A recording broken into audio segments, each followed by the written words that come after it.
Bonsoir, une réforme du Code du travail sur 2 ans. Mais n'allez pas parler de réformette. Le Premier ministre Manuel Valls y voit au contraire une révolution. Bon, à voir. On va évidemment rentrer dans le détail dans un instant, mais certains commencent déjà à parler de réforme à minima. Oui, on a l'impression que le gouvernement, ne veut pas faire de vagues, ne veut pas se fâcher avec la gauche, avec les syndicats, puis au-delà même avec les retraités, les handicapés, les collectivités. Regardez tous ces reculs depuis 48 heures. Et on a l'impression que le gouvernement, finalement, ne fait plus rien pour essayer de limiter le désastre des régionales et puis peut-être freiner le déclin électoral pour 2017. Alors en matière de fiscalité, en matière de droit du travail, est-ce que l'action du gouvernement ne va pas faire pchit ? Voici les décodeurs de l'écho.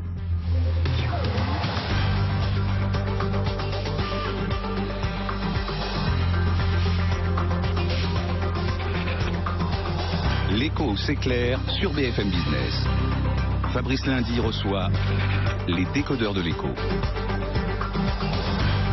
Ouais, est-ce que l'action du gouvernement ne va pas faire pchit, justement? Est-ce que le gouvernement n'est pas condamné à l'inaction? On va en parler tout au long de la soirée. On va rester ensemble jusqu'à 20h30. Peut-être vous nous suivez pendant la rediff de nuit. Donc, très bonne soirée, très bonne nuit à tous. Allez, je vous présente les décodeurs de l'écho. Il y en a d'autres qui vont arriver d'ici 20h, 20h30. On est avec Stéphanie Lecoq-Matedi, directrice des études à l'Institut supérieur du travail. Monsieur Emmanuel Le Chypre, ça fait bien longtemps, Emmanuel, qui n'était pas venu dans les décodeurs de l'écho. Plaisir de vous retrouver. Éditorialiste économique à BFM Business. Un salaud de patron. Non, c'est pas moi qui le dis, c'est lui-même qui le dit. C'est Julien Leclerc. Julien Leclerc, il est chef d'entreprise, il dirige une Compress. Il vient de sortir Journal d'un salaud de patron, où il décrit toutes sortes de situations ubuesques, les aberrations du système, les anecdotes déprimantes, hilarantes qu'il rencontre en tant que chef d'entreprise. Il n'est pas tout seul, vous êtes peut-être très nombreux à recevoir, à vivre une telle expérience. Et puis un petit peu plus tard, Bruno Jambard, Mathieu Jolivet, Nicolas Bouzou. Allez,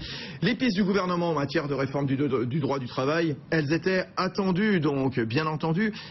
Et que s'est-il dit? Quelles sont-elles, ces pistes? Quelles sont ces propositions énoncées donc en fin d'après-midi depuis Matignon par Manuel Valls, par Myriam El Khomri, sur place, justement, au siège du gouvernement, Elisabeth Hue.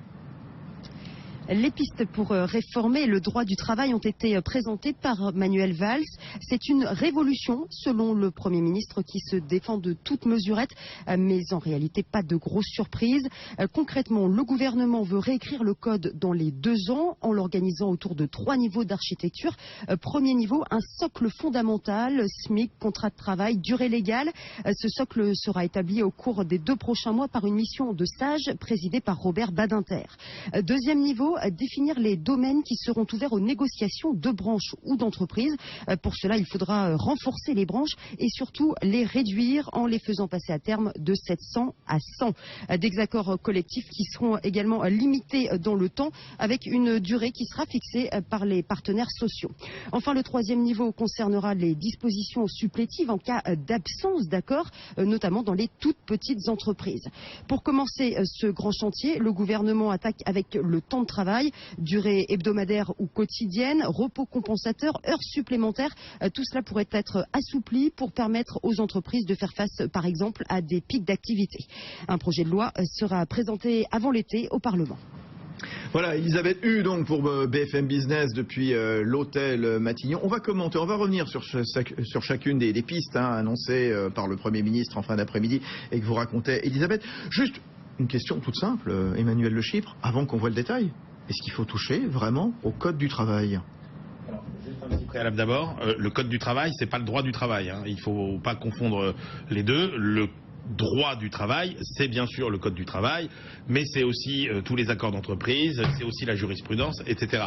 Parce que c'est un élément de la réponse. Oui, le Code du travail, aujourd'hui, il faut le moderniser, entre guillemets. Alors après, on verra qu'il y a plein d'options, mais il faut le moderniser parce qu'il ne remplit plus tout simplement son but.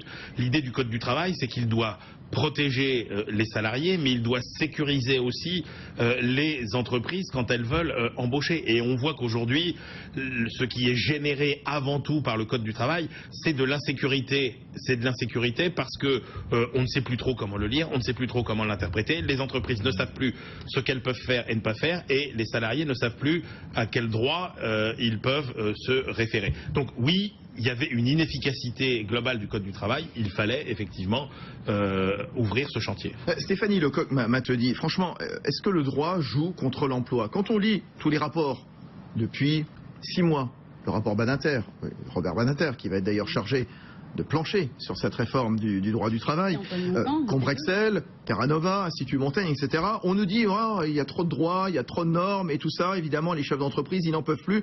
C'est pour ça qu'ils n'embauchent pas. Vrai ou faux? Alors, si c'est vrai, c'est dommage. C'est-à-dire que on parle du Code du travail comme effectivement un frein à l'emploi. C'est la nouveauté, on va dire, de ces 10 dernières années. Ce qu'il faut surtout faire au niveau du Code du travail en termes de réforme, c'est de le simplifier sans le réduire, c'est-à-dire sans réduire la protection du salarié qui, au passage, ça n'est pas qu'une protection pour les salariés, c'est aussi un garde-fou pour les employeurs, ça faut pas l'oublier. Et puis ensuite, il faut le rendre plus lisible. Le problème, c'est qu'on peut faire plein de choses quand on sait utiliser le Code du travail, mais que moi, salarié ou moi, effectivement, gérant d'une petite entreprise de Bourges, je ne connais pas et je ne sais pas comment me servir du Code du travail. C'est très compliqué et on doit faire automatiquement appel à des experts. Donc si on arrivait à simplifier, à se dire quand j'utilise le Code du travail, je sais comment faire et je sais à quoi m'en tenir, là, il aurait une véritable utilité. Ce qui n'est pas le cas aujourd'hui. Le Code du travail, c'est le Code du travail annoté là. Annoté. Donc c'est le gros produit financier qui propose ça. Notre patron, mais moi, 3800 pages, 1,5 kg. Moi, je pense qu'il y a un mythe derrière cette idée de simplification. Ouais. Enfin, on y reviendra. Alors, justement, Julien Leclerc, journal d'un salaud de patron. Ce que vous dites, les mesures pour relancer l'emploi sont trop compliquées. Soit comprendre, soit appliquer. Pour les maîtriser, il faudrait être un spécialiste du droit social et du droit fiscal. Bon, le gouvernement, il a raison de s'y attaquer? Ah oui, ça évidemment. C'est un sujet et c'est assez marrant de voir un gouvernement socialiste s'attaquer à ce sacro-saint Code du travail qui ne fait que grossir. Pourquoi il ne le ferait pas? Parce qu'il risque de fâcher l'électorat, et on voit d'ailleurs, après on va rentrer dans le détail, on voit d'ailleurs qu'aujourd'hui les premières critiques qu'on peut déjà commencer à faire, c'est qu'ils veulent rassurer cet électorat en pleine régionale. Bon, oui, alors simplement parlez, vous, en tant que chef d'entreprise, hein, vous ne faites pas des analyses politiques, c'est pas votre job, hein, parlez de ce que vous vivez. Il serait 2 fois moins épais le Code du travail, je suis pas sûr qu'il serait pour autant plus simple. Ouais. Peut-être non, mais on parlait de Qu'est-ce que vous attendiez, par exemple? Qu'est-ce que vous attendiez, vous, en tant que chef d'entreprise? Il y a quelque chose d'important dans ce que vous avez dit en introduction. J'ai voulu le montrer en écrivant ce bouquin. C'est qu'on passe 80% de nos journées à régler des choses qui sont très très loin des raisons pour lesquelles on a monté nos boîtes. On crée une entreprise parce qu'on a une idée qu'on pense pouvoir en vivre, pouvoir la vendre, et donc on se lève de son canapé et on va exécuter cette idée. On ne crée pas une entreprise parce qu'on est un spécialiste du droit fiscal, du droit social, du droit du travail, du droit des sociétés, et pourtant on doit passer nos journées à répondre à des questions, notamment de nos salariés qui concernent leur fiche de paye, à essayer de regarder quelles sont, pour répondre à votre question, quelle visite obligatoire j'ai à la médecine du travail, sachant que si j'en oublie une, je mets en jeu ma responsabilité civile et pénale, donc c'est des choses graves. C'est combien de cabinets de toilettes je dois mettre dans ma boîte, c'est est-ce que j'ai le droit, ça c'est quelque chose auquel apparemment ils vont s'attaquer et c'est bien, est-ce que j'ai le droit de dire à un salarié à temps partiel, écoute là, désolé, j'ai 1 heure de plus ce soir, le client appelle à 7 heures, est-ce que tu peux rester 1 heure de plus? C'était interdit, on perd au prud'homme derrière. Donc oui, c'est un vrai sujet et c'est une des raisons pour lesquelles on a peur d'embaucher.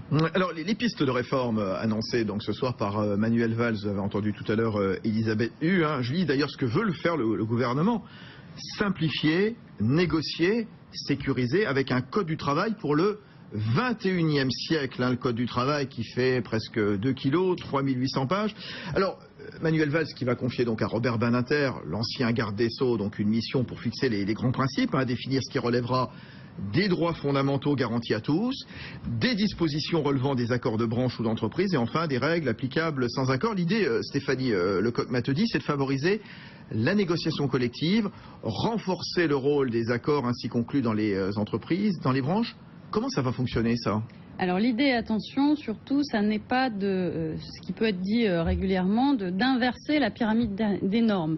Non, à partir de demain, désolé les chefs d'entreprise, vous n'allez pas faire le droit et tout le droit et que le droit. Effectivement, il y a ces 3 niveaux. Le socle minimum, qu'est-ce qu'on va y mettre dans ce socle minimum d'obligation légale, hein, l'ordre public absolu quelque part en droit du travail. Donc on parle forcément du SMIC, des contrats de travail, de la durée légale. C'est ça, l'idée c'est de réorganiser le Code du travail en 3 niveaux. C'est ce que disait M. Combrexel, le Conseil d'État, dont le rapport a servi quelque part de base donc à la réflexion de Manuel Valls. Premier niveau, un socle de droits protégés par la loi, durée légale du travail. Donc là, par exemple, on ne touchera pas aux 35 heures. Hein. Déclenchement des heures sup, principe de non-discrimination, salaire minimum. Ensuite, les domaines ouverts à la négociation. Voilà. Et ensuite, des dispositions applicables en l'absence d'accord collectif. Donc on ne touche pas aux 35 heures, très bien. Mais à partir du moment où je sais qu'on ne touche pas aux 35 heures, moi, patron d'entreprise, qu'est-ce que je peux faire si j'ai besoin de mes salariés plus que 35 heures? Et là, effectivement, il a ouvert une brèche en disant il y a déjà d'autres dispositions du Code du travail qui prévoient les aménagements du temps de travail, des organisations du temps de travail, des forfaits jours pour les cadres, etc., etc. Et il va aller un petit peu au-delà de ces dispositions actuelles. Vous vous rendez compte la difficulté, la difficulté du truc déjà à comprendre. Alors je veux qu'un mec bosse. Chez moi, il n'y a pas d'horaire de travail globalement. Vous êtes combien dans votre boîte? J'ai 49,2 salariés pour vous répondre. Oui, pour rester sous les 50. En classique. Si je peux passer à 70, je le ferai allègrement. Si je suis à 51, je reste à 49,2 et c'est bien dommage. C'est un des sujets. Il faut qu'on nous foute la paix. Voilà ce qu'on attend, pardon pour le vocabulaire. On attend qu'on nous laisse tranquille, qu'on nous laisse développer nos boîtes et que tout ça soit beaucoup plus simple à gérer. Et moi déjà, vous c'est votre boulot, moi c'est pas le mien, enfin ça devrait finalement.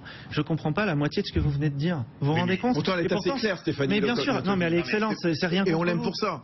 Elle est excellente, elle s'exprime très bien, c'est pas de votre faute. Attendez, chacun son tour. Manu. Au nom de quoi? Il y a un capital humain J'ai dit Manu. Oui, mais d'accord. Mais au nom de quoi le chef d'entreprise devrait s'occuper du droit du travail dans son entreprise? Enfin, je veux dire, pour les comptes, vous avez un comptable.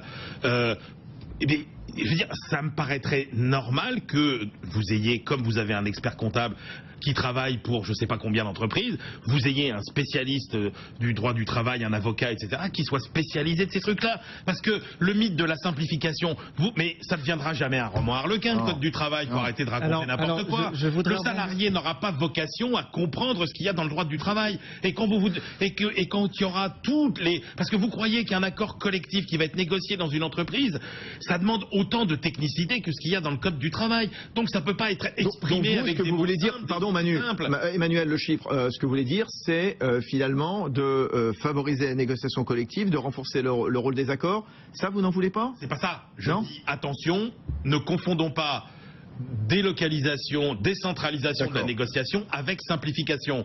Je dis, c'est un mythe absolu de croire que parce qu'on va descendre d'un cran pour négocier, et là je sais pas, je dis pas que c'est bien ou que c'est pas bien, mais c'est pas pour ça que ce sera plus simple et que ce sera même plus compliqué, parce que quand vous changerez de boîte, eh ben, vous aurez un autre accord qui s'appliquera à vos salariés, ils seront de moins en moins traçables, ce sera de plus en plus difficile. Donc arrêtons de croire que ça va simplifier. Et je crois que c'est absurde de croire aussi qu'on va faire un code du travail qui fera 300 pages, que les salariés pourront lire comme ça. Alors j'ai un problème, je regarde telle page, tac tac tac, je fais comme si, je fais comme ça. Jamais une lecture de chevet, ça c'est vrai. Ça comme ça. Alors là, je pense que vous rêvez totalement. Alors, justement, réaction, on va entendre un certain nombre de réactions tout au long de la soirée, puisque les annonces, elles ont été faites aux environs de 17h30. Évidemment, les décodeurs de l'Écho se sont emparés du dossier, cette réforme du droit du travail. Hein. Réaction, tout à l'heure, c'était dans le point H de Geoffroy Roux de Bézieux, donc c'est le vice-président du MEDEF. Il était avec Edwige Chevrillon. Quand on rentre dans le détail de ce qui est à l'intérieur de ce texte, d'abord il n'y a pas grand-chose, puisqu'on renvoie l'essentiel à Robert Badinter, bon, ce qui est plutôt bien, hein, puisque c'est quelqu'un qui a fait un rapport qui était plutôt, lui, révolutionnaire. Alors, il y a un principe positif, c'est de dissocier ce qui dépend du Code du travail, ce qui dépend des branches, ce qui dépend de l'entreprise. Maintenant, on a ce principe positif et on commence par dire, mais première chose, on ne touche pas de temps de travail, c'est 35 heures, circuler, rien à voir. Donc, on ne peut pas avoir cette volonté de réformer, hein, qui est un discours qu'on entend, un discours moderne et auquel on adhère, et puis tout de suite donner des gages au Parti conservateur français. Voilà, Geoffroy Roux de Bézieux tout à l'heure, donc sur BFM Business, le vice-président du MEDEF. Oui, il y a un cadre, mais quand même un cadre assez contraint. Par exemple, Manuel Valls annonce une refonte sur 2 ans du Code du travail, qui va commencer par le temps de travail mais pas les 35 heures quand même, Stéphanie. Effectivement, on a en France une durée légale du travail qui est de 35 heures. Et quand on a le courage d'ouvrir un code du travail, on va apprendre que c'est une durée à partir du moment où il se passe quelque chose. C'est un seuil. Seuil qui donne droit à des majorations, seuil qui donne droit à des repos compensateurs. Donc voilà, on a une durée légale, le salarié, si on lui demande de travailler plus, eh bien, le Code du travail organise cette façon de travailler plus, avec un socle incompressible qui est le droit au repos, qui est de toute façon de nature européenne, où on a 11 heures de repos quotidien, ça c'est clair. Et c'est l'évolution de la durée du travail, elle va en ce sens, c'est-à-dire que dans les mois à venir, on pourra négocier un accord d'entreprise ou éventuellement un accord branche professionnelle. C'est le deuxième niveau de négociation qui va pouvoir dire vous pouvez demander à vos salariés de faire plus d'heures supplémentaires. Vous pouvez vous organiser sur la rémunération et la majoration de ces heures supplémentaires. Mais attention, dans l'heure supplémentaire, on ne pourra pas dépasser le repos quotidien du salarié. Donc il y a beaucoup plus de choses dans le Code du travail quand on veut bien s'y atteler qui font en sorte qu'on aménage et qu'on simplifie. Ce qu'il faut, c'est que les experts comptables que j'ai formés fut un temps soient bons aussi en droit du travail, parce que souvent les comptables, ils font aussi la partie droit du travail. Et après, il y a les avocats. Quand on a une matière complexe, on ne s'y connaît pas, il faut aussi savoir faire confiance aux autres. Donc Stéphanie Lecoq-Matelis, ce que vous dites, c'est que quand le gouvernement annonce une refonte sur 2 ans du droit du travail qui va commencer par le temps de travail, mais pas les 35 heures, on va parler de l'aménagement sur l'année, des repos compensateurs, des congés, des astreintes. Il y a de quoi discuter, franchement ? Oui, il y a de quoi, oui, clairement. On n'est pas trop dans la contrainte. De toute façon, on le voit dans les accords. Il y a eu les accords. Regardez Air France qui propose 3 possibilités de contrat de travail. C'est un avenant. On est dans une difficulté économique. Il y a des effets leviers. Et donc, il y a des possibilités de changer les choses. On n'est pas, de toute façon, la durée légale du travail, elle est peut-être de 35 heures, mais effectivement, dans les entreprises, le calcul est plutôt entre 38 et 39 heures. Emmanuel Le Chypre, Julien Leclerc, chef d'entreprise, salaud de patron, c'est votre bouquin, un journal d'un salaud de patron. On n'est pas quand même dans le Big Bang, on est quand même dans une réforme. Non. À minima quand même, non quand même. Oui, puisque de toute façon... Tu vas pouvoir dire des choses, Badinter ? Non, mais parce qu'on voit bien qu'effectivement, alors là, on s'est focalisé sur le temps de travail, qui pour la plupart des entreprises n'est plus un sujet. Enfin, déjà, faut être honnête, ce débat sur les 35 heures, tout le monde en fait Sarkozy qui est obsédé par ce débat sur les 35 heures. Voilà. En revanche, sur le contrat de travail, dire qu'on va rien toucher sur le contrat de travail, s'il y avait un seul sujet sur lequel les chefs d'entreprise auraient eu envie qu'on fasse des choses, enfin, je ne veux pas parler en son nom, c'est le contrat de travail. Et ça, déjà, on sait qu'on ne le fera pas. Donc, la marge de négociation, déjà, elle est excessivement faible. Et puis, alors, sur les 2 ans, juste petite remarque pour terminer, on nous raconte, mais n'importe quoi. Je vous signale que en 2008, on a eu ce qu'on appelle en termes savants une réécriture à droit constant. C'est-à-dire, voilà, une recodification à droit constant. C'est-à-dire qu'en gros, c'était juste un toilettage. On bougeait les articles, on supprimait les vieux, etc. Donc, pas de débat sur le fond, rien, etc. Non, on l'organisait. Ça a duré combien de temps, Stéphanie ? Ça a duré 3 ans. Ça a duré 3 ans. Là, on va réécrire, il va y avoir des débats, des enjeux, etc. Et on veut nous faire croire que ce sera prêt en 2 ans. Franchement. Non. Ça va être quoi l'issue, justement là, pour l'instant, ce sont des propositions. Après, ce sont les partenaires sociaux qui s'emparent du truc. Oui, de toute façon, ça se fera dans le dialogue social et ça se fera en parallèle avec les consultations, organisations patronales, organisations syndicales. Bon, Julien Leclerc, qu'est-ce qui est bon dans cette réforme ? Qu'est-ce que vous attendiez et qui n'y est pas, justement, et qui vous fait mal au cœur ? Emmanuel l'a dit, alors, je sais que c'est pas forcément mon rôle, mais 2 ans, j'ai du mal à comprendre en tant que chef d'entreprise comment ils vont finir ça en 2018, sachant qu'il y a un petit calendrier électoral entre les deux. Ah bon ? Ce qu'on attend, c'est évidemment, oui, la réforme du contrat de travail, et c'est triste de rien voir là-dessus. Je voudrais juste ajouter quelque chose d'important. Quand on est sur ce sujet-là et qu'on est un chef d'entreprise et qu'on demande la simplification du code du travail, tout de suite on nous dit « Ah ouais, mais tu veux vous virer qui tu veux, quand tu veux, où tu veux ». Ça n'est pas vrai. J'ai intérêt, comme tout chef d'entreprise, à instaurer une relation la plus pérenne possible avec mes salariés tant qu'elle se passe bien. J'ai cet intérêt-là et je défendrai ça. Donc je ne veux pas virer qui je veux quand je veux, mais en revanche aujourd'hui, il faut constater que le contrat de travail, c'est 121 alinéas et articles dans le code du travail, que la moindre ligne réglementée est dangereuse pour nous. et que le CDI aujourd'hui représente 5% des embauches en France. Donc de toute façon, on est dans une ubérisation du salariat et du travail. Donc finalement, personne n'est protégé par ça. Ni nous, on en a peur, parce qu'on ne le comprend pas, on ne le connaît pas, on ne le maîtrise pas, ni le salarié au final. Alors, c'est le Premier ministre qu'on entendra tout à l'heure, hein, qui dit attention, on ne parle pas de réformette, hein, au prétexte qu'on ne reviendrait pas sur le salaire minimum, sur les 35 heures, sur le contrat de travail. Mais lui veut y croire, il dit c'est une véritable révolution. Alors révolution ou pas? Tiens, question posée tout à l'heure par Jean-Baptiste Huet à Jean-Claude Mailly, le numéro 1 de Force Ouvrière.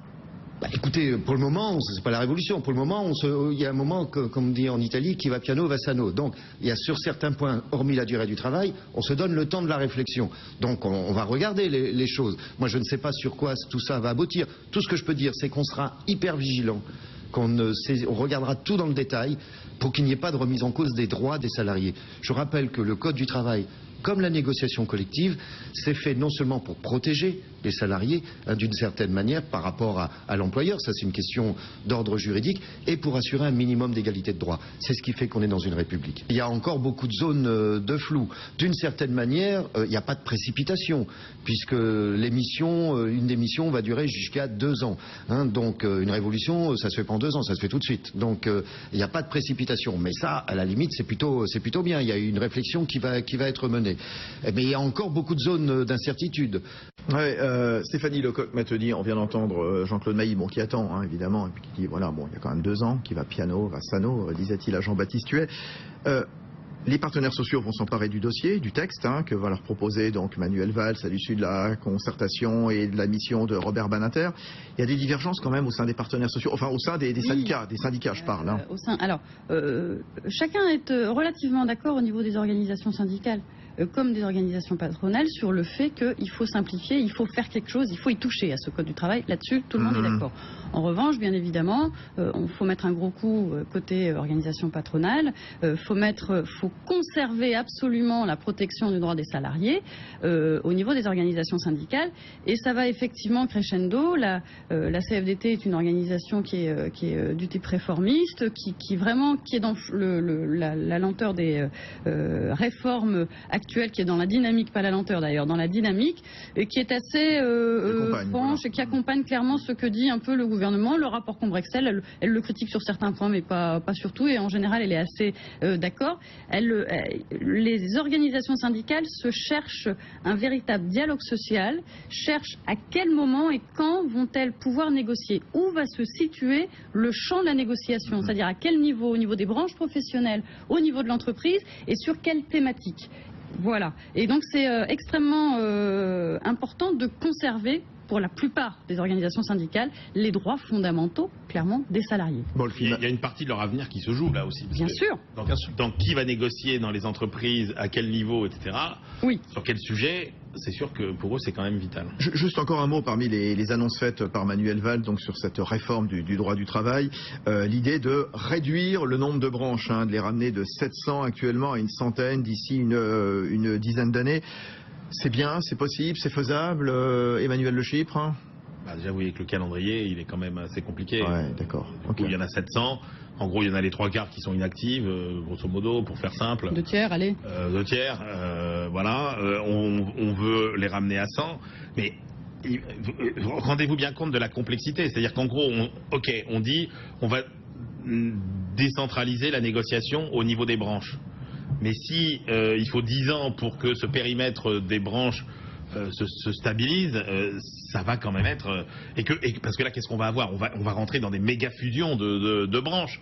Donc ça va quand même être assez compliqué. Bon, oui, encore un mot, Julien Leclerc. Chef d'entreprise, patron de PME. Moi, chef d'entreprise, j'aimerais comprendre pourquoi ce sont des syndicats qui représentent aucun de mes salariés qui vont régir la vie de mon entreprise. J'aimerais comprendre, et c'est pour ça que je demande qu'on privilégie l'accord d'entreprise. Ce qui me fait peur dans ce que j'ai lu aujourd'hui, c'est que quelle place va être laissée à ces accords d'entreprise ? Finalement, pas plus qu'avant, j'ai l'impression. Contrairement à ce qui est dit dans les mots, s'il y a une loi, s'il y a un accord de branche, il n'y aura plus de place pour l'accord d'entreprise. Donc, quelle place on me laisse moi pour discuter directement avec mes salariés. Pour la petite histoire, la seule fois où j'ai un syndicat qui est venu dans ma boîte pour essayer de rencontrer mes salariés, j'ai dû me mettre à genoux pour supplier mes salariés de bien vouloir aller l'écouter et le rencontrer. C'était quoi? C'était qui? C'était le CFDT en plus. D'accord, et qui venait vous dire?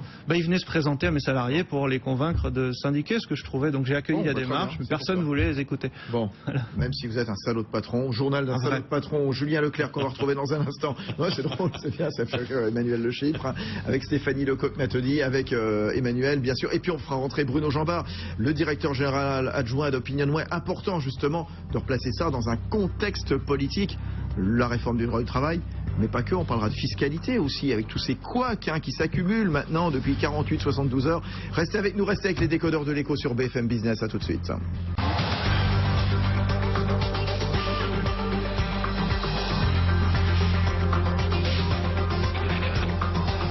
L'écho s'éclaire sur BFM Business. Fabrice Lundi reçoit les décodeurs de l'écho. Bon, les décodeurs de l'écho, on se pose cette question ce soir. Est-ce qu'en matière de droit du travail, en matière de fiscalité, l'action du gouvernement ne va pas faire pchit? Est-ce que le gouvernement n'appuie pas sur le frein, voilà, pour ne pas déplaire aux syndicats, à la gauche, aux retraités, aux collectivités? On va en parler évidemment d'ici 20h30. Le droit du travail, le fameux code du travail, qui pèse presque 2 kilos, bien sûr, 3800 pages. Manuel Valls confie à Robert Badinter donc une mission pour fixer les grands principes de ce qui ressort un petit peu de l'universalité quelque part, de ce qui relèvera des droits fondamentaux garantis à tous, et puis de ce qui relèvera des accords d'entreprise, des accords de branche. Il veut se donner 2 ans pour changer ce code du travail. Et il n'allait surtout pas parler à Manuel Valls de réformer. Non, il y voit une révolution, le Premier ministre. C'est un changement profond. Aucun gouvernement et aucune majorité n'ont eu le courage de prendre ainsi les choses à bras-le-corps. Écrire les principes en 2 mois, faire voter une loi avant l'été 2016 qui intègre notamment la question de l'organisation du temps de travail et du temps de travail qui sont dans le code, lancer la réduction des branches dont tout le monde parle mais que personne n'a jamais fait. Ça, c'est de la réforme et de la détermination. Donc, oubliez la thèse et concentrons-nous sur les faits. Voilà, les faits, justement. Cette mission confiée à Robert Badinter, Manuel Valls qui annonce une refonte sur 2 ans qui va commencer par le temps de travail, mais sans toucher aux 35 heures. Bonsoir Bruno Jambard. Bruno Jambard, voilà, c'est important de connaître, de replacer ça évidemment dans un contexte politique. Vous êtes le directeur général adjoint de l'Institut de sondage Opinionway, justement. Oui, alors tout ça s'inscrit dans un contexte où il y a les régionales dans 1 mois, où il y a un scrutin présidentiel dans 1 an et demi. C'est pour ça que François Hollande, il y va tranquillement. Manuel Valls aussi. On ne touche pas à certaines choses. Je pense qu'il y a probablement des raisons différentes. Pour le président de la République, il y a une prudence naturelle qui a toujours été dans sa manière de faire et il y a une volonté de ménager probablement sa majorité. Il n'est pas sûr aujourd'hui qu'il ait une majorité qui lui permettrait de voter tout ce qu'il souhaiterait peut-être faire comme évolution en matière de code du travail, en matière de temps de travail et autres. Pour le Premier ministre, c'est peut-être un peu différent. Il y a surtout, je crois, une difficulté à gérer la période qui vient, c'est-à-dire que effectivement on arrive dans un moment où le risque est de donner le sentiment qu'on est un gouvernement un peu de transition jusqu'aux élections et qu'on va gérer cette période-là. Il faut montrer qu'on a encore des choses à faire, qu'on a encore du travail, donc lancer des chantiers. Et de ce point de vue-là, lancer ce chantier-là maintenant, même s'il a vocation à dépasser l'échéance présidentielle, c'est aussi une manière de montrer que le job n'est pas fini. Pardon, Bruno Jambard, c'est le bon timing là. 2 ans donc, là on est fin 2015, ça va démarrer en 2016, 2016 plus 2, 2018. Bon, il va s'en passer d'ici là. Est-ce que cette réforme ira jusqu'au bout ? La réforme, elle est conditionnée, je dirais, à l'avenir de cette majorité. Donc, automatiquement, si cette majorité n'est pas reconduite, elle n'ira pas jusqu'au bout dans la forme que l'aura pensé le gouvernement actuel.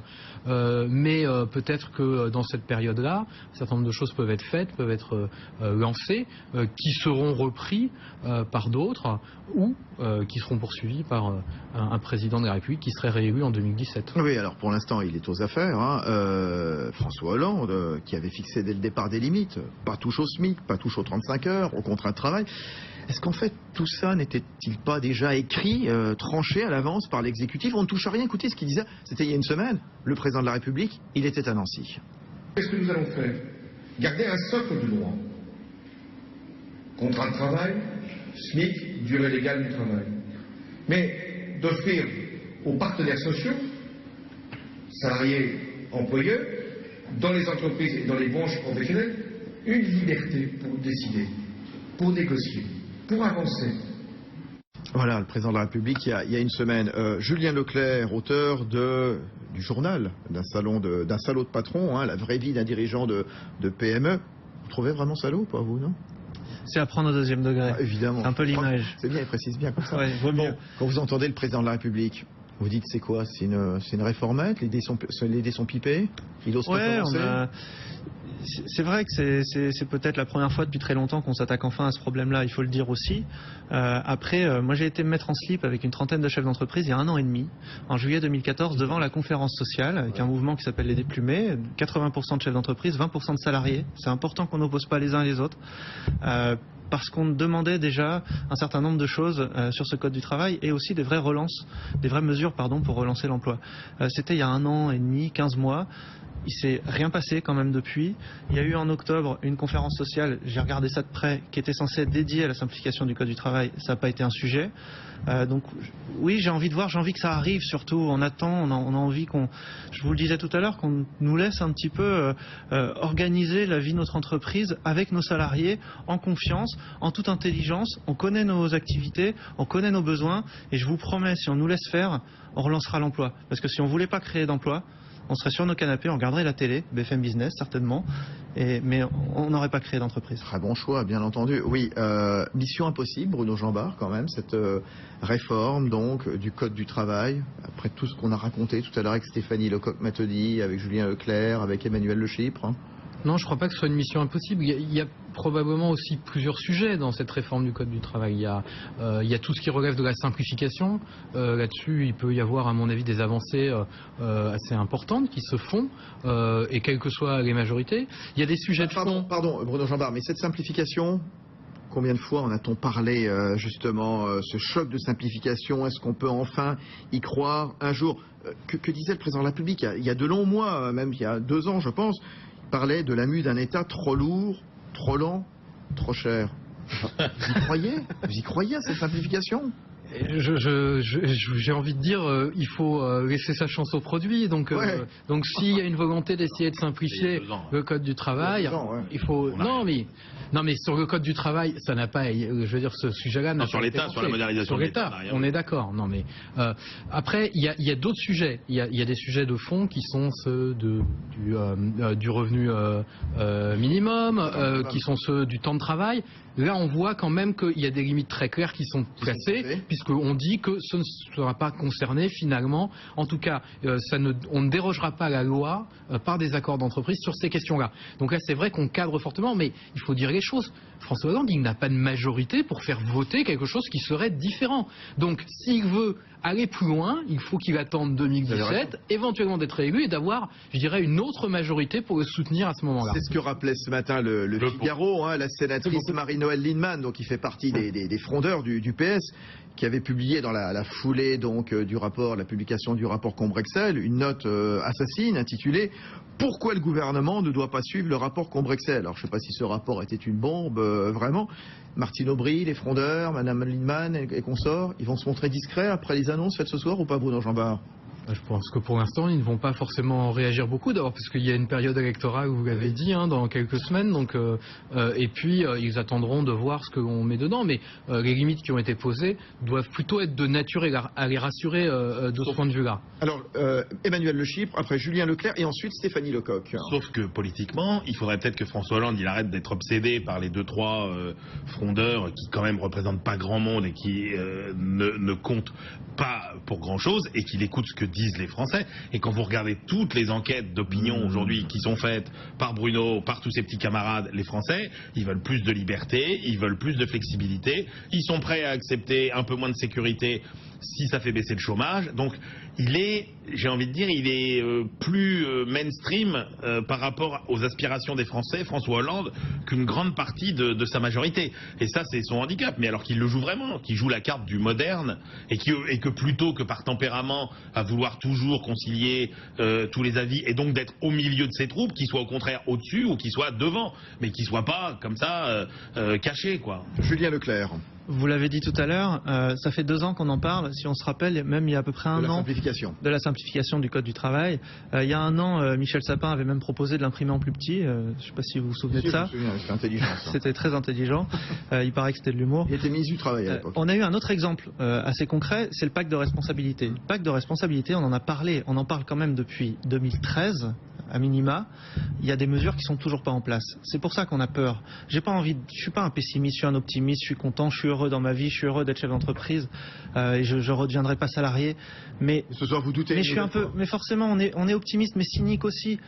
2018, en 2017, ils sont certainement plus au pouvoir. En 2018, il se passe quoi? On ne sait pas, on verra bien. Non, on ne sait pas, c'est pour ça que j'ai dit certainement. Ouais, bon. Voilà, on est juste un peu inquiet que ça n'arrive jamais. Voilà. Stéphanie Lecoq-Matodi, donc directrice des études à l'Institut supérieur du travail. On salue Bernard Vivier, le patron. Stéphanie. La codification, la recodification du code, elle a déjà pris énormément de temps. Là, on vient dire, attention, on vient vraiment toucher au contenu des articles, à la relecture des articles, et on va en retirer certains, et on va laisser une marge de manœuvre à la négociation collective. Ça ne peut pas se faire en 6 mois, en 1 an, et au début, c'était 4 ans. Hein. Ils ont réduit aujourd'hui à 2 ans, mais aujourd'hui, c'était 4 ans. Ça ne peut pas se faire comme ça. Mission impossible. Non, sauf si on dit, Monsieur Badinter, vous avez écrit un excellent ouvrage qui a contribué effectivement à ce qu'on en est aujourd'hui, où vous avez réduit effectivement avec Antoine Lyon à 50 principes. Bon, bah, partons des 50 principes fondamentaux, détaillons-les quand même un petit peu, il y avait 3 lectures hein, dans cet ouvrage, détaillons-les, donc on va épaissir, on va diviser par 3 à peu près le Code du travail, ça peut aller effectivement très très vite, mais qu'est-ce qu'on veut derrière? Ça veut dire que derrière, il y a soit des partenaires sociaux extrêmement solides, qui sont en capacité de négocier et de défendre les intérêts des salariés, soit un contentieux qui sera, et là ce sera plus le code du travail, il y aura une jurisprudence avec un code de jurisprudence à part, et c'est vive l'Amérique. Les principes c'est bien beau, mais concrètement quand vous arrivez autour de la table de négociation, tout ce dont vous avez besoin c'est tout sauf des principes, il faut que vous ayez beaucoup plus que ça, donc c'est une illusion solide à faire. Oui, il en est où justement le dialogue social au moment où on se parle, Stéphanie Lecoq-Matodi? Le dialogue social il a besoin d'être entendu, d'être travaillé. Que François Hollande ne cesse de vanter les vertus du dialogue social, encore il y a 2 semaines à peu près. Vous voyez bien, c'est Manuel Valls et Myriam El Khomri qui présentent, hein, donc il y a les 2 personnes, les 2 interlocuteurs clés quand même du gouvernement sur cette réforme, et systématiquement ils targuent de, attention, on a fait des consultations, on a d'ailleurs, c'était la semaine dernière que ça devait être fait, on a pris 8 jours parce qu'on a pris notre temps pour attendre les différents rapports, pour attendre les différentes contributions, pour entendre les consultations des partenaires sociaux, parce qu'on sent que le climat social est tendu, l'affaire Air France n'a pas fait de bien à ce niveau-là, et il faut redonner et remettre le jeu des relations sociales et du dialogue social. Ça passe par une compétence, clairement, des interlocuteurs. Est-ce parce qu'à droite aussi, on planche aussi sur le rôle des syndicats. Bruno Jean-Bart, c'est Nicolas Sarkozy qui met la pression sur les syndicats. Hein. Il propose, c'était ce matin ou hier, je ne sais plus, de passer systématiquement par des référendums de salariés dans les entreprises si les délégués n'arrivent pas à se mettre d'accord. Le débat, il va monter entre droite et gauche justement sur le rôle des syndicats, sur le rôle du dialogue social, parce qu'on a quand même 2 visions extrêmement différentes. François Hollande, tout en souplesse apparemment, et puis Nicolas Sarkozy, qui attaque frontalement les syndicats. Oui, il y a clairement un différent là-dessus, mais la difficulté principale, je crois, dans cette histoire de dialogue social, c'est la capacité des acteurs sociaux à dialoguer entre eux. Vous avez d'un côté des syndicats de salariés qui sont très divisés, qui n'ont pas les mêmes logiques sur un certain nombre de sujets, et puis vous avez aussi les écarts entre les entreprises. Ce que vous expliquiez est très juste. C'est-à-dire que vous avez des cas d'entreprises où effectivement les syndicats syndicats sont probablement les bons interlocuteurs pour discuter au sein de l'entreprise d'un certain nombre d'aménagements. Mais il y a d'autres cas où les syndicats ne représentent personne, où ils sont très peu implantés et où effectivement il y aurait plutôt une nécessité de trouver des moyens directs de faire discuter ce qu'ils font d'ailleurs les salariés avec le chef d'entreprise ou la direction. Donc c'est aussi là qu'est la difficulté et on voit bien que sur cette question du code du travail, par exemple, si on laisse faire le dialogue social, il ne va rien se passer parce que personne n'a envie de vraiment s'attacher à réformer ce code du travail au niveau des partenaires sociaux. Ça veut dire quoi, Bruno Jambard, juste pour préciser? Là, pour l'instant, il va y avoir un rapport de Robert Badinter, donc qui va fixer donc les grands principes de ce qui relève des droits fondamentaux, de ce qui relève donc des accords d'entreprise. Après, il va y avoir une concertation avec les différents syndicats. Le climat social actuel ou futur va-t-il permettre d'aboutir, à votre avis, ou pas? Sur une négociation sur ce sujet, j'en doute. J'en doute, surtout dans une période préélectorale. C'est une réforme pour rien? Non, mais je veux dire, les syndicats, la logique syndicale, ce sera de se dire on va attendre de voir ce qui se passe en 2017 et puis on tiendra compte du nouveau rapport de force politique pour négocier ou ne pas négocier sur ces sujets-là. Donc c'est vrai que cet aspect-là des choses paraît très utopique. Un mot, Stéphanie Lecoq-Mathieu, ensuite Julien Leclerc. Non, je pense que la méthode, elle est assez claire. Effectivement, on attend effectivement les idées de Robert Badinter. Et puis ensuite, on a bien parlé d'un projet de loi. Donc, il n'est pas du tout un spécialiste. C'est un projet de loi qui n'est pas un spécialiste. Oui, mais des droits fondamentaux, oui, et qui sera aidé. Hein, c'est un groupe de travail. Et puis, pardon, j'ouvre une parenthèse. C'est Robert Badinter. Là, pour le coup, les frondeurs du PS, je pense que ils vont la fermer, hein. Il y a quand même la statue du commandeur. La statue du commandeur, c'est Robert Badinter, c'est 1980 quand même, c'est respect quoi qu'il dise, je ne sais pas, mais enfin en tout cas, voilà, respect. Hein. Ouais. Et donc c'est un projet de loi, et le projet de loi sera fait en parallèle, non pas on va pas passer par un accord national interprofessionnel, mais on va passer par, pendant le projet de loi et le rôle de l'Assemblée nationale et du Sénat, par des concertations pour entendre et écouter les organisations syndicales. Donc elles seront dans la boucle, mais sans en être finalement les grands décideurs, ça c'est clair. Alors Julien Leclerc, journal d'un salaud de patron. L'histoire d'Air France qui m'a affligé au-delà des images, c'est voilà à quoi on a résumé le dialogue social pendant des semaines. À tort. Mais évidemment à tort. Le dialogue social, c'est pas ça. Le dialogue social, il se passe bien la plupart du temps. Une entreprise, c'est une aventure humaine avec des hommes, des femmes qui sont dirigeants, qui sont salariés et qui chaque jour bossent ensemble dans un intérêt commun. C'est ça une entreprise. Et on ne se retrouve pas là-dedans dans ces histoires-là parce que tout de suite, on est dans une lutte des classes qui pour moi, mais complètement d'un autre temps. Et je me dis là, on a l'occasion, et c'est pour ça que je suis pour l'accord d'entreprise, on a l'occasion, si on remet plus de place, on redonne plus d'importance à ces accords d'entreprise, de remettre les syndicats à leur bonne place. Parce que oui, il va falloir qu'ils viennent nous former au dialogue social, je suis d'accord avec vous. C'est-à-dire qu'ils vont venir nous chercher, nous dirigeants ou eux salariés, ils vont venir dans nos entreprises pour essayer de nous expliquer, nous conseiller, nous apprendre. Et là, ils seront à leur vrai rôle parce qu'ils représenteront aussi peut-être plus de monde qu'aujourd'hui.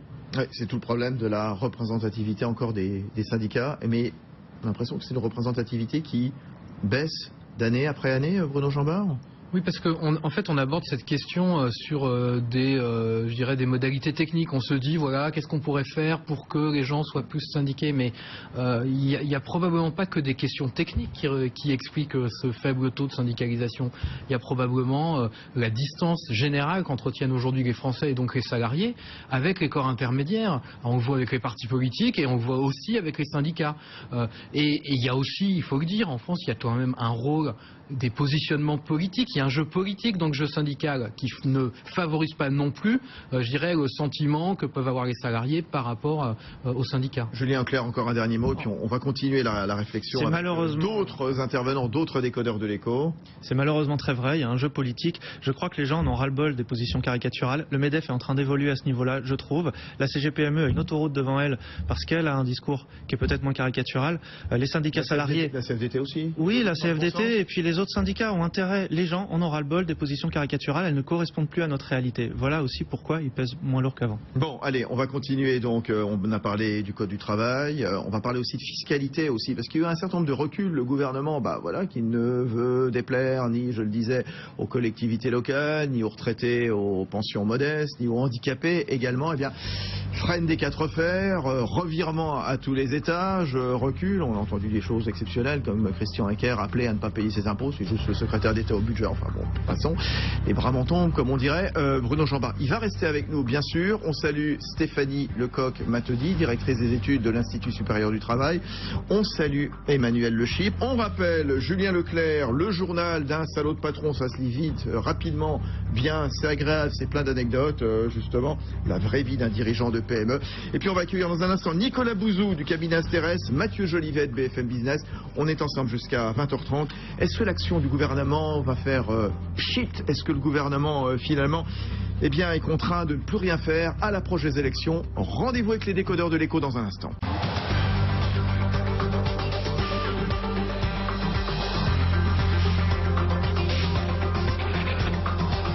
L'écho s'éclaire sur BFM Business. Fabrice Lundi reçoit les décodeurs de l'écho.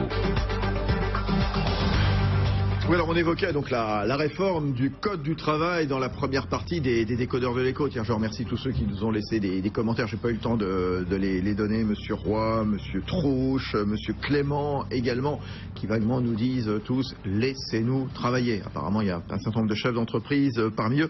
Oui, on évoquait donc il y a quelques minutes cette réforme du Code du travail. À minima, oui.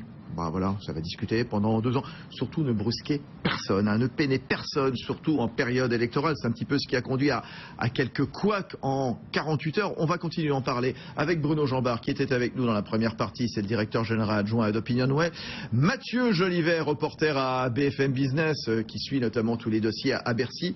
Nicolas Bouzou, auteur du grand refoulement Stop à la démission démocratique. C'est le directeur du cabinet de conseil économique Asterès.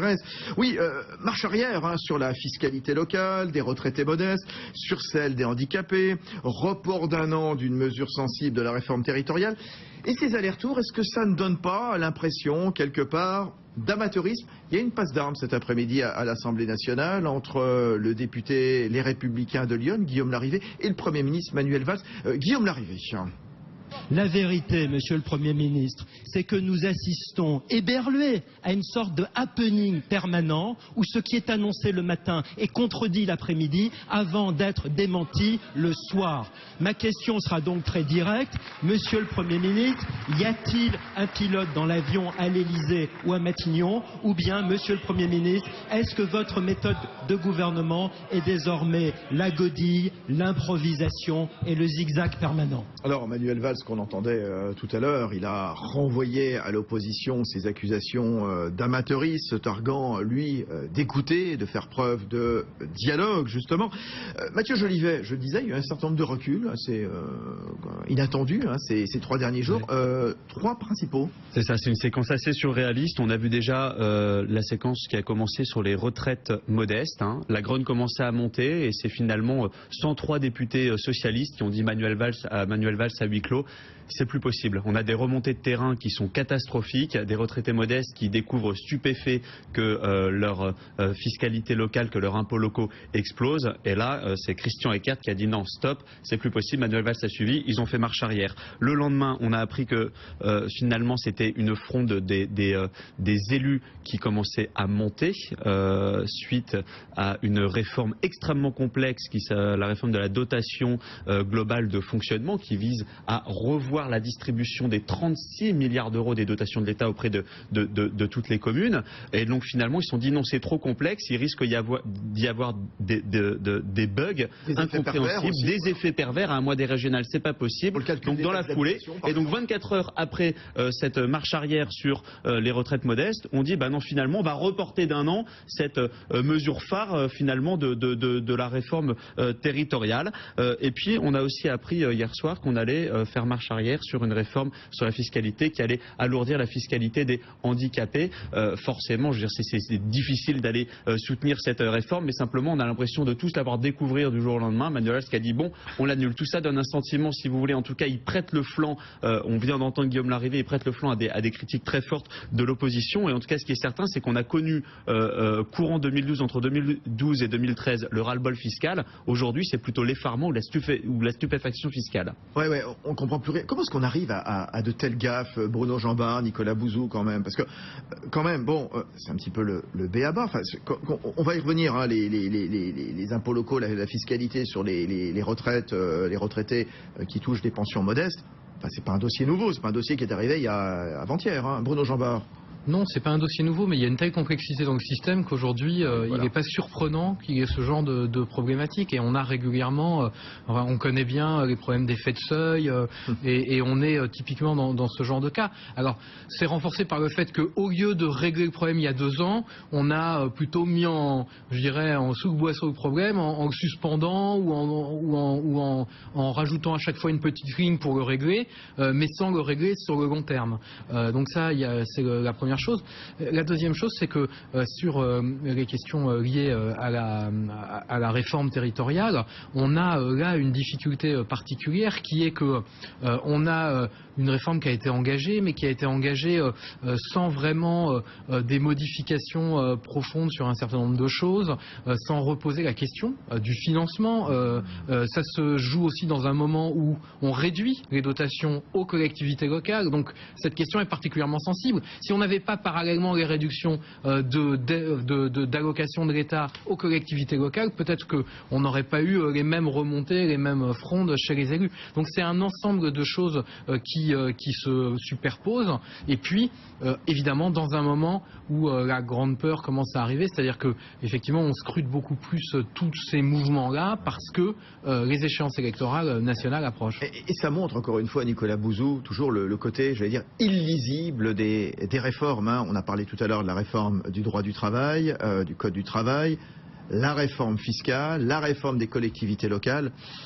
Finalement, voilà, on lance des réformes et on s'en tient là. Et après, c'est après que les ennuis arrivent. Oui, mais il me semble qu'il y a une cause très profonde. C'est le fait qu'en réalité, on paye toujours la dernière mauvaise campagne présidentielle. C'est-à-dire qu'en réalité, il n'y a pas eu véritablement de débat économique et le président de la République n'a pas véritablement proposé un programme. Il a proposé d'augmenter les impôts sur les riches et pour le reste, il a dit, je caricature un peu, mais il a dit ça passera, on ne fera pas de grosses réformes, on va réduire les déficits comme ça, la croissance va revenir et ça passera. Donc il n'y a pas eu de véritable discussion de fond sur la politique économique. Donc il ne faut pas s'étonner qu'on soit à la fois dans une très grande improvisation puisque ça n'avait pas été préparé, mais il ne faut pas non plus s'étonner du fait que les gens voient finalement arriver toutes ces mesures avec beaucoup de stupeur puisqu'on n'avait pas eu de débat. Et alors, ça c'est pour les causes. Les conséquences me paraissent très honnêtement gravissimes parce qu'il y a quand même un maître mot dans toute la théorie économique. Pour qu'une politique économique elle fonctionne, il faut qu'elle soit crédible. Alors, il faut qu'elle soit crédible. Et alors, en venant vous voir, Fabrice, je vous écoutais comme souvent dans ma voiture. Et alors, bonne initiative. Si, absolument. Mais c'est quand même très intéressant notre affaire, parce que vous avez aujourd'hui un Premier ministre qui vous dit on va faire une révolution dans le domaine du Code du travail. Et je nomme pour faire ça Robert Badinter, qui est quelqu'un que tout le monde considère, enfin on a tous une très grande considération pour Robert Badinter. Et finalement, qu'est-ce que j'entends dans votre émission, mais dans les médias toute la journée? En réalité, il va rien se passer. Non mais vous vous rendez compte de ce que ça veut dire? Ça veut dire que l'action du gouvernement est incroyablement démonétisée. Le Premier ministre, c'est quand même pas n'importe qui. On sait tous qu'on a besoin de revoir le Code du travail. Eh bien, tout ceci aboutit à ce que même une politique économique à laquelle, sur BFM Business, les gens qui interviennent sont quand même plutôt favorables. Les gens qui circulent, qui gravitent autour de BFM Business sont plutôt favorables à la réforme. On devrait tous être ravis. Formidable. C'est annoncé par le Premier ministre et c'est Robert Badinter qui, en plus, a les mêmes idées que nous, grosso modo, qui va s'en occuper. On devrait tous sauter de joie. Et bien, on se dit, non, c'est terrible. Encore un truc qui va pas se faire. Oui, Mathieu Jolivet. Oui, en fait, moi, j'ai vraiment le sentiment que plus qu'une incompétence politique, tous ces bugs de ces derniers jours, de ces dernières semaines, pour rejoindre ce que vous disiez aussi Bruno Jambard, ça traduit beaucoup plus cette espèce de monstre fiscal qu'on a accouché ces dernières décennies. Aujourd'hui, ce que je veux dire, c'est qu'aujourd'hui, et ça qu'on soit un gouvernement de gauche ou de droite, à chaque fois qu'on veut faire bouger un curseur, il faut voir qu'on a sous les yeux 500 niches fiscales, plusieurs milliers d'aides aux entreprises, et que quelque part, même les meilleurs spécialistes budgétaires se retrouvent chaque année lors de préparation de loi de finances et apolitiques se retrouvent pris par surprise. Mathieu Jolivet, vous qui suivez les questions budgétaires, qui suivez la préparation des budgets avec les meilleurs conseillers de Bercy, c'est pas le b.a.-ba quand on prépare une réforme, quelle qu'elle soit, quand on vote une loi, quelle qu'elle soit, de mesurer l'impact fiscal. Et là, on a l'impression qu'on découvre à l'arrache, comme ça, que des retraités modestes vont prendre cher, justement, avec une réforme, que les impôts locaux, justement, risquent d'être impactés par cette réforme de la dotation globale de fonctionnement, on ne sait pas comment. Pourquoi est-ce qu'on ne mesure pas tout de suite l'impact fiscal? Parce qu'à mon avis, justement, c'est parce qu'on a un monstre fiscal tellement complexe que malgré les meilleurs technos qu'on a, et pourtant à Bercy, je dirais, vous les connaissez bien, Nicolas, hein, c'est des bons, hein, c'est vraiment des bons là-bas. Mais je pense qu'il y a tellement de feux à éteindre entre les décisions techniques pour faire bouger les curseurs, plus les impératifs politiques qui viennent des cabinets et qui changent d'avis quasiment tous les 24 heures, c'est extrêmement compliqué. Donc ils ne peuvent pas être sur tous les fronts en même temps, et de temps en temps, il y a une petite bombe qui a explosé. Finalement, le péché originel peut-être de François Hollande, pour rejoindre ce que disait Nicolas Bouzou, c'était de ne pas avoir eu le courage politique d'engager une grande réforme fiscale. Cette grande réforme fiscale, ça a été le combat en début de quinquennat de Jean-Marc Ayrault. Jean-Marc Ayrault, le Premier ministre. Qu'est-ce que ça veut dire faire une grande réforme fiscale? Ça veut dire rendre un impôt plus juste et plus compréhensible. Ouais. C'est-à-dire que chacun d'entre nous, d'un coup, comprend pourquoi il paye et où va l'argent et à quoi il va servir. Et finalement, une fois qu'il y a cette acceptation de l'impôt, finalement, on peut faire bouger les curseurs qu'on veut. Mais là, face à cette machine... Bruno Jambard, quand on voit tous ces couacs sur les impôts locaux, qu'elles se retrouveraient brusquement assujettis, donc des retraités modestes, et puis peut-être l'impact de changement de la dotation globale de fonctionnement sur les taxes d'habitation, le message de promesse de François Hollande fait l'an dernier pour dire on ne va pas augmenter les impôts, il a disparu, il est complètement brouillé. Oui, il est complètement brouillé. Mais alors, ce qu'il faut bien comprendre, c'est qu'on est déjà dans un contexte politique, quand François Hollande arrive au pouvoir, où les hommes politiques sont absolument pas crédibles sur la question de la fiscalité. C'est-à-dire qu'un homme politique qui vous promet qu'il va baisser les impôts, avec 85-90% des Français qui n'y croient pas. Et le quinquennat de François Hollande commence par effectivement une promesse qui est on fera payer les riches. Et avec des premiers mois qui montrent à l'ensemble de la population quasiment que en fait tout le monde est un peu concerné à des niveaux évidemment extrêmement différents, mais par les augmentations de fiscalité. Donc je dirais que pour le coup, François Hollande a en plus un handicap supplémentaire en termes de crédibilité sur ce sujet-là. Donc évidemment la confiance, elle est très difficile à avoir de ce point de vue-là. Et quand on parle de la réforme fiscale que proposait Jean-Marc Ayrault, il faut quand même se rappeler que effectivement c'était dans le projet de François Hollande, mais sans qu'on sache très bien ce qu'il mettrait dedans. Mais Jean-Marc Ayrault n'a un peu pris ce sujet vraiment à bras-le-corps que très tard dans le quinquennat, c'est-à-dire à un moment où le pouvoir était déjà en très grande difficulté dans l'opinion, et un peu pour essayer de s'en sortir quand un certain nombre de députés commençaient à réclamer sa tête. Donc c'est pas évident non plus de ce point de vue-là de considérer que c'était un vrai sujet dans le quinquennat. Pourquoi Nicolas Bouzou n'a pas fait ce big bang fiscal que souhaitait Jean-Marc Ayrault lorsqu'il était à l'hôtel de Matignon? Je me demande si la réponse n'a pas été donnée par Mathieu Jolivier, bien que vous souhaitiez cette réforme apparemment, mais je pense qu'on est arrivé à un tel niveau de complexité que même cette réforme devient incroyablement difficile.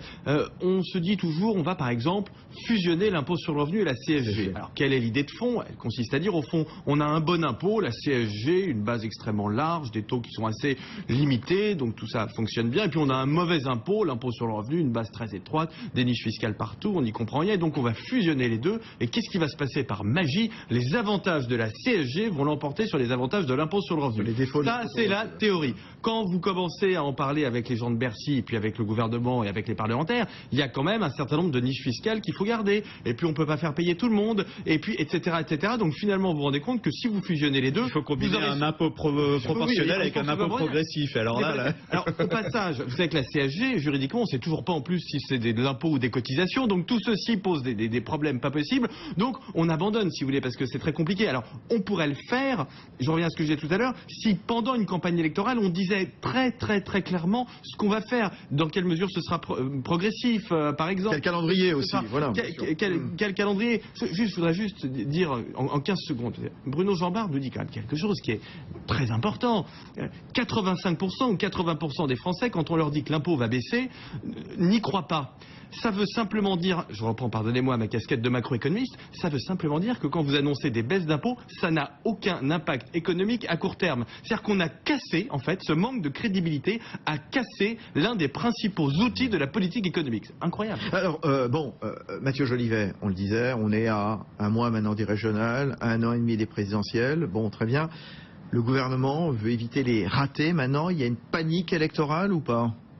C'est clair qu'il y a une panique électorale, c'est-à-dire qu'ils ne peuvent plus aujourd'hui, voilà, il y a quand même une promesse, pour rebondir d'ailleurs sur la pause fiscale, en même temps le message il est brouillé, et en même temps c'est assez rassurant de voir que même s'il y a eu, même s'il y a un procès en amateurisme, au moins tout ça nous prouve qu'ils veulent respecter cette promesse.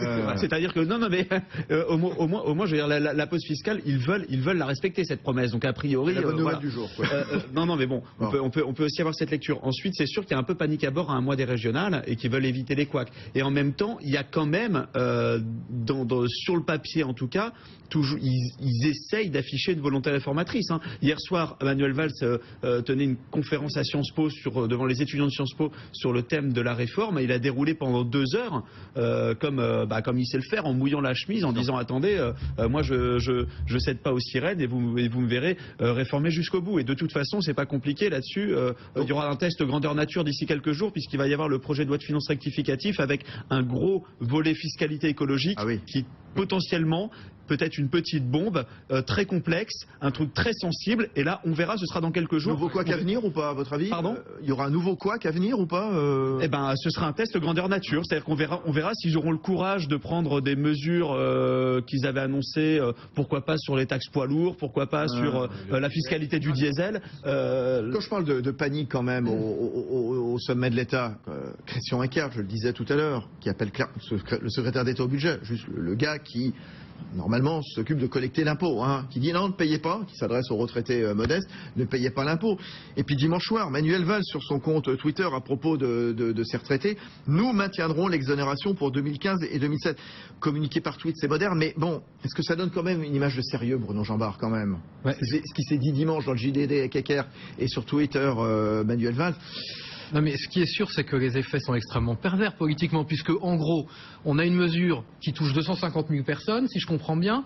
Maintenant, il y a à peu près 40 millions de Français qui savent qu'on n'avait pas fait gaffe et qu'on avait augmenté les impôts de ces gens très modestes massivement.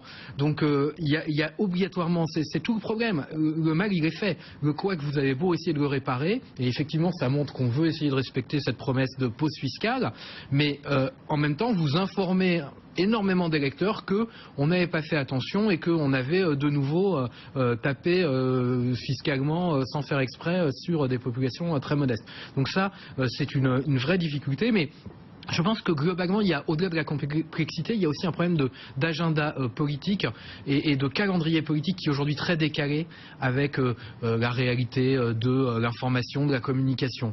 Quand vous entendez par exemple que, a priori, en janvier 2016, l'ensemble des décrets d'application de la loi Macron seront pris, la loi Macron pour les électeurs, pour les Français, c'est quelque chose qui date d'il y a 1 an.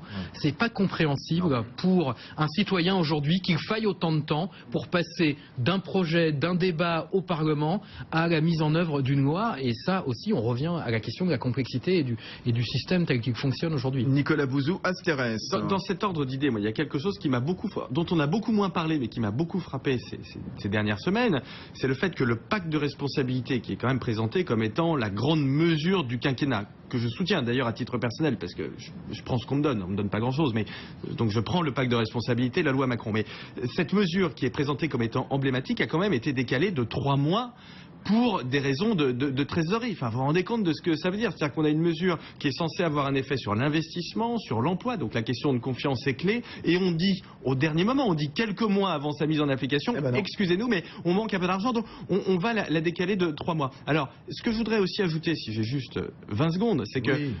30 secondes, alors. C'est que on critique à juste titre le gouvernement, mais ce que j'observe aussi, c'est qu'aujourd'hui, vous avez un message à la tête des Républicains républicain qui est quand nous reviendrons au pouvoir, nous baisserons la dépense publique, nous baisserons les impôts, et vous avez un certain nombre de collectivités locales de droite qui sont en train d'augmenter les impôts. Et donc, vous voyez que ce problème de crédibilité, il touche pas seulement la gauche. Vous avez par exemple un impôt qui a été créé, vous avez une taxe sur les résidences secondaires qui a été créée par la gauche, critiquée par la droite, eh bien vous avez des communes de droite qui l'appliquent allègrement. Donc vous voyez que on a vraiment un souci fiscal en France.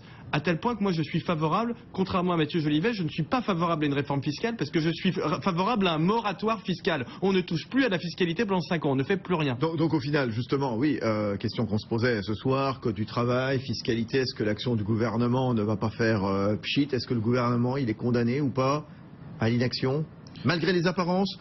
Dans ce contexte électoral, Bruno Jambard, Mathieu Jolivet, Nicolas Bouzou, chacun son tour. On sait bien que les fins de quinquennat ne sont pas les moments de grandes réformes, de grands changements, de grandes nouveautés. Il y a simplement un problème politique aujourd'hui pour le gouvernement, c'est de donner le sentiment qu'on n'est pas dans une phase d'attente de la prochaine élection présidentielle et qu'on avance encore. Mathieu Jolivet. Non, le gros de l'action du quinquennat de François Hollande, elle est déjà grosso modo sur les rails. C'est le pacte de responsabilité dont vous avez parlé. Ah, mais qui est venu quoi, au bout d'un an de quinquennat? Oui, c'est sûr. Et là, on va amputer qui arrive au bout de 2 ans. Les derniers mois. Exactement. Voilà. Parce que il tient quoi sur 12 ans? Vous me demandez ce qui va se passer entre maintenant et jusqu'à la fin. Je dis simplement que le gros est déjà sur les rails entre le pacte de responsabilité, la réforme territoriale, et puis là il va y avoir cette COP 21 qui arrive. Donc si vous voulez, on va avoir maintenant une queue on va avoir une queue de comète pendant 14 ou 15 mois sont vraiment de grandes réformes majeures ou structurelles. Nicolas Bouzou, pour finir.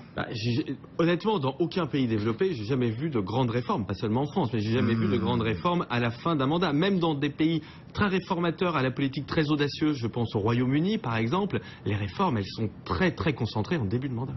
Voilà Nicolas Bouzou, le grand refoulement, stop à la démission démocratique. Il dirige le cabinet de conseil économique Asterès. Je remercie Bruno Jambard, directeur général adjoint de l'Institut de sondage et d'opinion Opinionway. Mathieu Jolivet, ses analyses, ses récits dans les journaux de BFM Business. Bonne soirée, très bonne nuit à tous. Rediffusion tout à l'heure à 23h des décodeurs de l'écho, donc sur ces dossiers politiques, le code du travail, la fiscalité, les couacs, l'inaction du gouvernement, le contexte électoral sur le site internet. Et puis on se retrouvera demain soir, jeudi, avec les décodeurs de l'écho en direct à 19h. Au revoir.